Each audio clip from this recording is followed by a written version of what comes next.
It's the organisation that you can turn to if you've been ripped off or denied justice, a way to settle disputes quickly and cheaply. But tell that to Margaret and the thousands like her who've been left with a big bill and no result.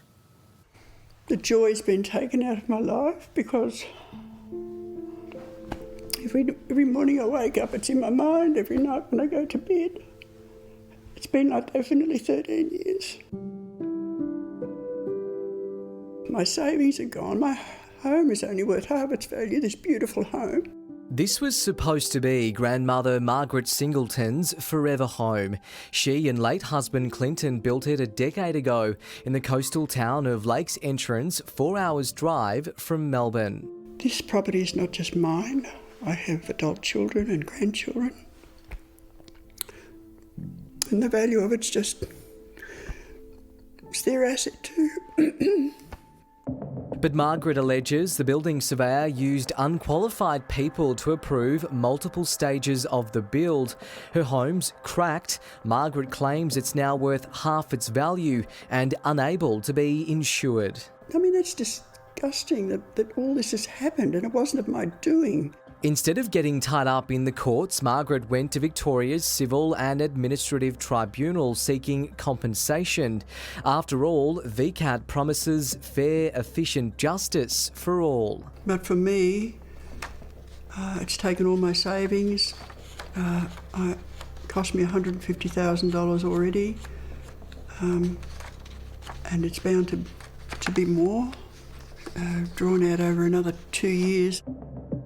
You heard right. Despite lodging her application in 2020, Margaret won't get a hearing at VCAT until October 2024. In my case, I was pushed out 2 years and two months. And that's shocking when you think this matter goes back to, 13 years old. According to the latest data, more than 34,000 other cases are waiting to be heard, up 227% from pre-COVID. That's 34,000 other Margarets.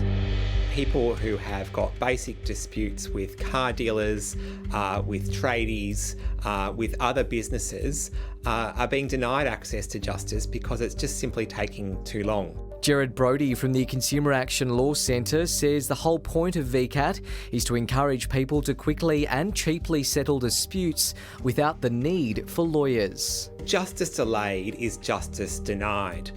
People need access to quick and efficient resolution of complaints so they can move on with their lives. In the last 6 months, I've had to borrow $50,000. 76-year-old Margaret's now been forced to hire solicitors after initially wading the legal minefield on her own.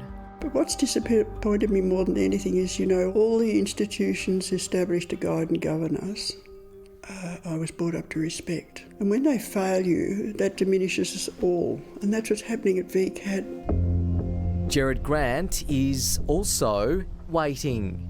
It's been pretty frustrating. He's taking his late mother's retirement village to VCAT after it charged her estate $55,000 in exit fees following her death. Hardly small change, most of which Gerard says should be going to the family. If we think back to when I originally lodged my application back in October 2021, it's been a very, very long process just to get to a formal hearing. We wanted to put the concerns of Margaret, Gerard and many other people to VCAT, but when we asked them for an interview to explain what's going on, we were told nobody would sit down with us on camera. Probably the biggest driver is under-resourcing of VCAT. Quentin Killian is CEO of the Real Estate Institute of Victoria.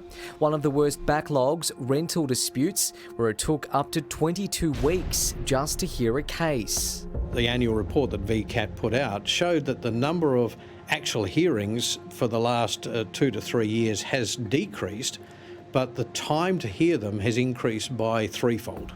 So it's taking a lot longer to hear less cases. So that points back to the resourcing issues. I don't think that can be an excuse. We really need to look to our state government to invest in new forms of dispute resolution like free and independent ombudsman services.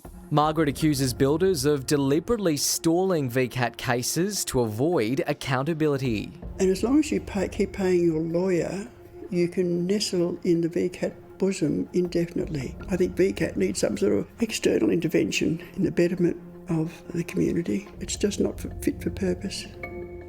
Sounds like the system is broken, doesn't it? VCAT says there are multiple reasons why some cases have taken longer than others, and it's focused on reducing its caseload. The full statement is on our website.